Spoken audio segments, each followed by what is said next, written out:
আসসালামু আলাইকুম। সকাল ৯টা বেজে ২৫ মিনিট। আজ বুধবার। বাংলাদেশ বেতার কক্সবাজার। স্থানীয় খবরে স্বাগত জানাচ্ছি শামীম আক্তার। কানাডার আন্তর্জাতিক উন্নয়ন মন্ত্রী আহমেদ হোসেনের নেতৃত্বে ১২ সদস্যের একটি প্রতিনিধি দল উখিয়ার রোহিঙ্গা ক্যাম্প পরিদর্শনে এসেছেন।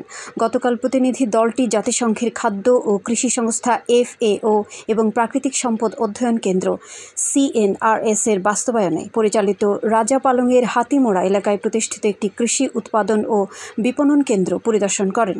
সেখানে তারা স্থানীয় কৃষকদের সাথে মতবিনিময় করেন। প্রতিনিধি দলে ছিলেন মন্ত্রীর নীতি পরিচালক জাসওয়াল, পরিচালক Jordan Wilson, visit coordinator Mrs Lai ইনিন লি রদ্রিগেজ, বাংলাদেশে নিযুক্ত হাই কমিশনার অজিত সিং সহ অন্যান্যরা। পরে দলের সদস্যরা উখিয়ার বিভিন্ন রোহিঙ্গা ক্যাম্প পরিদর্শন এবং আন্তর্জাতিক দাতা সংস্থা পরিচালিত মানবিক সহায়তা কার্যক্রম পর্যবেক্ষণ করেন। কক্সবাজারে ৪৬তম জাতীয় বিজ্ঞান ও প্রযুক্তি সপ্তাহ উপলক্ষে বিজ্ঞান মেলার উদ্বোধন করা হয়েছে। গতকাল বিজ্ঞান ও প্রযুক্তি মন্ত্রণালয়ের পৃষ্ঠপোষকতায় এবং জাতীয় বিজ্ঞান ও প্রযুক্তি জাদুঘরের তত্ত্বাবধানে এ মেলার আয়োজন করে সদর উপজেলা প্রশাসন। জ্ঞান বিজ্ঞানে করব জয়, সেরা হব বিশ্বময় এর প্রতিপাদ্যে সদর উপজেলা পরিষদ চত্বরে মেলার উদ্বোধন করেন সদর উপজেলা নির্বাহী কর্মকর্তা নীলুফা ইয়াসমিন চৌধুরী। তিনি বলেন, শিক্ষার্থীদের উদ্ভাবনী শক্তি খুবই প্রখর। এসব দেশ ও সমাজের কল্যাণে সঠিকভাবে কাজে লাগাতে প্রয়োজনীয় ব্যবস্থা নেওয়ার উদ্যোগ নেওয়া হবে। দিনব্যাপী মেলায় সদর উপজেলার ৩১টি স্কুল, কলেজ ও মাদ্রাসার ক্ষুদে বিজ্ঞানীরা তাদের উদ্ভাবিত বিভিন্ন প্রদর্শনী উপস্থাপন করে। এ সময় সদর উপজেলা সহকারী কমিশনার ভূমি শারমিন সুলতানা, সদর উপজেলা মাধ্যমিক শিক্ষা অফিসার মোহাম্মদ ইসমাইল, উপজেলা কৃষি অফিসার জাহেদ হোসেন, উপজেলা প্রাথমিক শিক্ষা অফিসার কৌশিক চাকমা সহ উপজেলা প্রশাসন এবং বিভিন্ন শিক্ষা প্রতিষ্ঠানের শিক্ষক ও শিক্ষার্থীরা উপস্থিত ছিলেন। পরে শিক্ষার্থীদের স্টল ঘুরে দেখেন অতিথিরা। এতে নবম বিজ্ঞান অলিম্পিয়াড ও বিজ্ঞান বিষয়ক কুইজ প্রতিযোগিতায় অংশগ্রহণকারী শিক্ষার্থীরা অংশ নিচ্ছে। মহেশখালী উপজেলার কুতুবজুম ইউনিয়ন পরিষদের চেয়ারম্যান ও উপজেলা যুবলীগের যুগ্ম সাধারণ সম্পাদক শেখ কামাল এবং ছোট মহেশখালী ইউনিয়ন যুবলীগের সাধারণ সম্পাদক মোহাম্মদ হেফায়েতুল্লাহকে আটক করেছে আইনশৃঙ্খলা রক্ষাকারী বাহিনী। গতকাল সন্ধ্যায় ইউনিয়নের দৈলারপাড়া এলাকায় অভিযান চালিয়ে কুতুবজুম ইউপি চেয়ারম্যানকে তার নিজ বাড়ি থেকে আটক করা হয়। পরে বাংলাদেশ নৌবাহিনী মহেশখালী কন্টিনজেন্ট গতকাল রাত ১১টায় ছোট মহেশখালী ইউনিয়নে অভিযান চালিয়ে ইউনিয়ন যুবলীগের সাধারণ সম্পাদক মোহাম্মদ হেফায়েতুল্লাহকে আটক করে। অপারেশন ডেভিল হান্টে মহেশখালীতে এ পর্যন্ত ৬ জনকে আটক করা হয়েছে। মহেশখালী থানার ভারপ্রাপ্ত কর্মকর্তা ওসি মোহাম্মদ কায়সার হামিদ বিষয়টি নিশ্চিত করেছেন।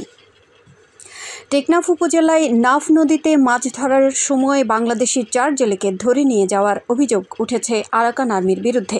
মঙ্গলবার উপজেলার সাবরাং ইউনিয়নের শাহপুরের দ্বীপ সংলগ্ন নাফ নদীর মোহনা থেকে তাদের ধরে নিয়ে যাওয়া হয়। বিষয়টি নিশ্চিত করেছেন কোস্টগার্ডের শাহপুরের দ্বীপ station commander lieutenant HM Sartaj বিন সোহরাব। অপহৃতরা হলেন উপজেলার সাবরাং ইউনিয়নের দক্ষিণ পাড়ার বাসিন্দা মোহাম্মদ হাসান, আব্দুর রকিব, মোহাম্মদ জাবের ও মোহাম্মদ হাসান।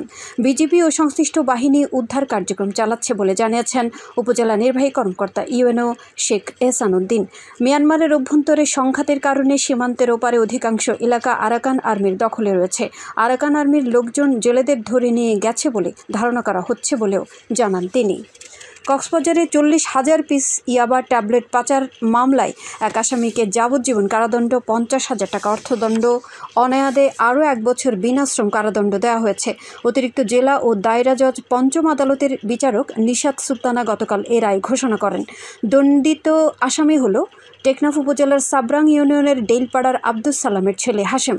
রায় ঘোষণার সময় আসামি আদালতে উপস্থিত ছিলেন। রাষ্ট্রপক্ষে অতিরিক্ত পিপি অ্যাডভোকেট রেজাউল করিম রেজা এবং আসামি পক্ষে অ্যাডভোকেট হরি সাধন পাল মামলাটি পরিচালনা করেন। আবহাওয়া এখন জানিয়ে দিচ্ছি বাঁকখালী নদীর মোহনা ও সংলগ্ন এলাকার সামুদ্রিক জোয়ার-ভাটার সময়সূচি।